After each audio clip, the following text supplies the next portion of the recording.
महाराष्ट्र की राजनीति में इस वक्त एक ही सवाल गूंज रहा है कि 28 जनवरी को अजीत पवार के साथ जो हुआ, क्या वो महज एक हादसा था या फिर कुछ और।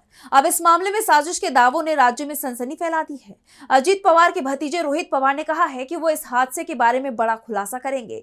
तो साथ ही दूसरी तरफ दावा ये भी किया जा रहा है कि हादसे वाले दिन अजीत पवार के प्लेन में बम था।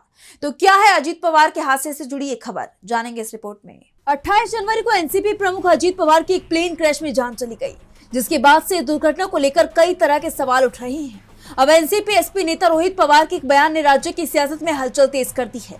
रोहित पवार ने साफ कह दिया है कि इस हादसे को लेकर जनता के मन में गहरा शक है। उन्होंने ऐलान किया है कि 10 फरवरी को वो एक प्रेजेंटेशन देंगे। इसमें वो हादसे की उन परिस्थितियों का खुलासा करेंगे जिन्हें अब तक दबाया गया है। रोहित पवार का कहना है कि अजीत पवार की असली मंशा क्या थी, इस पर से पर्दा उठना भी बाकी है। इधर सांसद बजरंग सोनवड़े के बयान ने भी मामले को और तूल दे दिया है। उनका सवाल है कि क्या अजीत पवार के विमान में बम था। उन्होंने आरोप लगाया कि बिना किसी स्वतंत्र जांच की सच्चाई को दबाने की कोशिश हो रही है।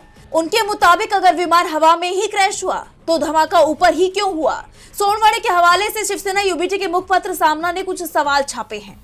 जब तक सभी पहलुओं की पारदर्शी जांच नहीं होती, तब तक इस मामले को बंद नहीं किया जाना चाहिए। जब विमान में कुल 6 लोग सवार थे, तो दुर्घटना के बाद केवल 5 शव ही क्यों बरामद हुए। अजीत पवार के घर से निकलने के समय के सीसीटीवी फुटेज, एयरपोर्ट पर लगे कैमरों की रिकॉर्डिंग और घटना के दिन सुबह से दुर्घटना तक के सभी फुटेज सार्वजनिक किए जाएं। साथ ही पायलट की पहचान, उसकी भूमिका और उड़ान से जुड़े तकनीकी पहलुओं की भी जांच की जानी चाहिए। अब सबकी निगाहें 10 फरवरी पर टिकी हुई हैं, जिस दिन रोहित पवार प्रेजेंटेशन सामने रखेंगे। अब इस मामले में क्या खुलासा होता है, ये देखना होगा।